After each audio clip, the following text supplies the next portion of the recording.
Friends, अगर आप किसी भी एग्ज़ाम की तैयारी कर रहे हो तो यह वीडियो आपके लिए। हेलो दोस्तों, आज का अपना विषय है मुगल कालीन स्थापत्य एवं चित्रकलाएं। तो सबसे पहले अपने आज पढ़ेंगे मुगल कालीन स्थापत्य कलाएं और उसके बाद चित्रकला पढ़ेंगे। मुगल कालीन स्थापत्य कला की विशेषताओं में अपने देखें तो इंडो इस्लामिक स्थापत्य का सम्मिश्रण देखा गया।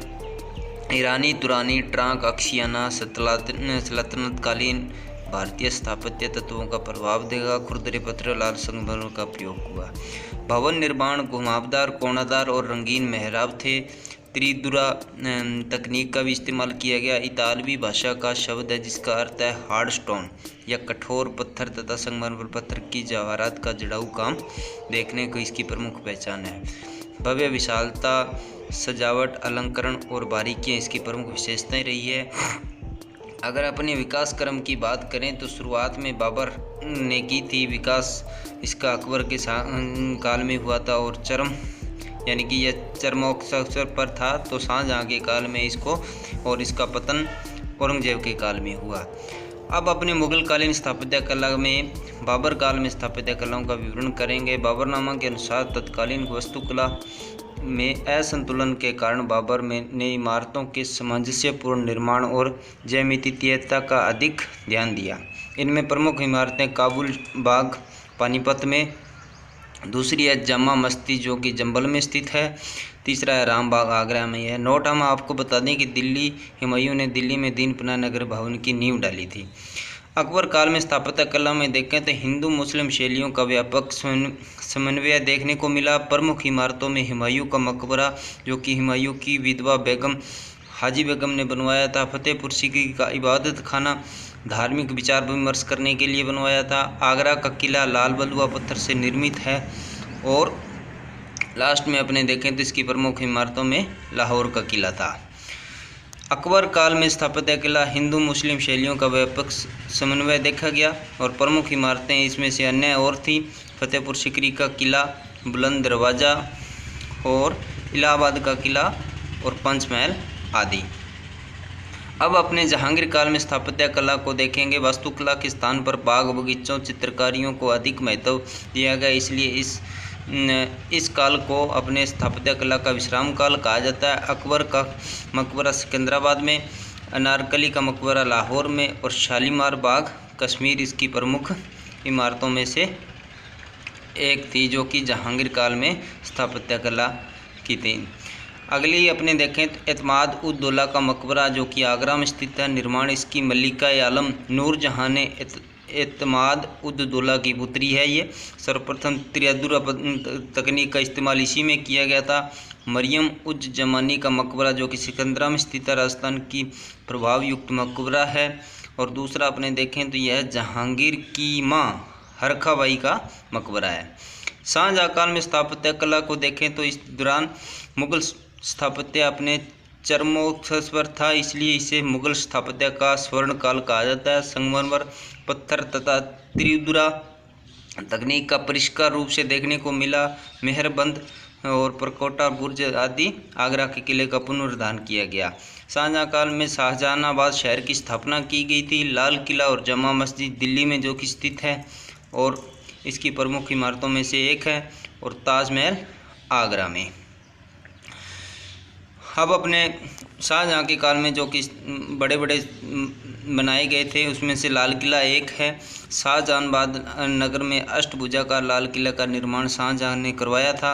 1648 ईस्वी में लाल बलुआ पत्थर से निर्मित इस किले में लाल रंग, हीरा महल, नौबत खाना, दीवान आम, दीवान खास आदि इमारतें प्रमुख है। दीवान खास के अंदर छत में सोने चांदी अनेक बहुमूल्य पत्थरों का इस्तेमाल किया गया। लाल किले में बनी रंग महल इमारत को शीशे से सजाए जाने के कारण इसे शीश महल भी कहा गया। औरंगजेब ने इसमें मोती मस्जिद का भी निर्माण करवाया था। ताजमहल अगर अपने देखें, ये शाहजहाँ काल की स्थापत्य कला का नमूना है जिसमें शाहजहाँ ने यमुना नदी के किनारे इस मकबरे ने अपनी प्रिय बेगम मुमताज़ की याद में बनवाया था। यूनेस्को वर्ल्ड हेरिटेज में इसका नाम दर्ज है। इस प्रसिद्ध मकबरे में मध्य एशिया, ईरान और भारत की तकनीक की शैलियों का सामंजस्य देखने को मिलता है अपने को। ताजमहल में डिजाइनरी उस्ताद अहमद लाहौरी ने की थी। श्वेत संगमरमर के त्रिधुरा शैली का समन्वय देखने को मिला। डिजाइन तथा चारबाग शैली हुमायूं के मकबरे से प्रेरित है। औरंगजेब में स्थापत्य कला की बात करें तो अर्थव्यवस्था पर भारी दबाव और शासक की राजनीतिक परेशानियों के कारण इस काल को वास्तुकला में हवास उत्पन्न हुआ। और इसकी प्रमुख मस्जिदों में से अपन देखें तो बादशाह मस्जिद जो कि लाहौर में, और मोती मस्जिद जो कि मैं पहले बता चुका हूँ कि लाल किले के अंदर बनवाई थी। मुगल कालीन में अंग्रेज़ के स्थापत्य कला में एक प्रमुख और है रबिया उद दौरानी का मकबरा, औरंगाबाद महाराष्ट्र में स्थित है।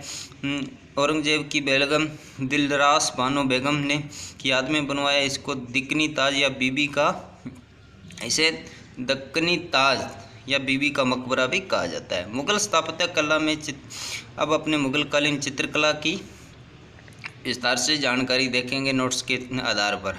आधुनिक काल में चित्रकला का विवरण। इसमें सबसे पहली शैलियाँ थी। शैली में कंपनी शैली, मुगल काल और यूरोपीय कला का सम्मिश्रण देखा गया। कंपनी पेंटिंग सबसे अच्छे दक्षिण भारत के मद्रास प्रेसिडेंसी में पेश की गई। प्राय आश्रय धातुओं और भारतीय जनजीवन और धार्मिक प्रेरित चित्रों का चित्रण किया गया। ब्रिटिश जल रंग पत्ती का उत्पादन किया गया। मधुबनी शैली जो कि बिहार के मिथिलांचल के मधुबनी इलाके से रूप से संबंधित है, महिलाओं द्वारा रंगोली के रूप में शुरू हुई शैली को अब कागज और भित्तियों पर भी देखा जा सकता है। इस शैली को अब कागज और भित्तियों भी देखा जा सकता है। प्राय चटकों रंगों का प्रयोग प्राकृतिक तरीके से इसमें किया गया है। मधुबनी शैली की अगर और देखें तो मुखारती की आंखें काफ़ी बड़ी बनाई जाती हैं। विषय वस्तु धार्मिक होते हैं। इनके अलावा कुल देवता, सूर्य, चंद्रमा, तुलसी पौधा, विवाह आदि का दृश्यों का चित्र अंकित किया जाता है। प्रसिद्ध महिला चित्रकार देखें तो इसकी सीता देवी, महासुंदरी देवी, गंगा देवी, जगदम्बा देवी आदि मधुबनी शैली की प्रमुख महिला चित्रकार रही है। बंगाल शैली और ठाकुर शैली को अगर अपने देखें तो चित्रों के सरल स्पष्ट होने पर जोर दिया गया है। चित्रों के विषय सामयिक घरेलू जीवन, पौराणिक कहानियाँ और इतिहास का सामग्री देखने को अपने मिलती हैं। अवनींद्रनाथ टैगोर ने प्राचीन व मध्यकालीन लघु चित्रों में विषय सामग्री व टेम्परेरा जैसी तकनीक का प्रयोग लेकर बंगाल शैली को विकसित की थी। अब अपने कलमकारी चित्रकला की बात करें तो 15वीं शताब्दी में विजयनगर के शासकों के संरक्षण में इसका विकास हुआ। दक्षिण भारत में सूती वस्त्र से हाथ से की गई चित्रकारी होती थी। कलमकारी का शब्द का अर्थ है कलम से बनाए गए चित्र।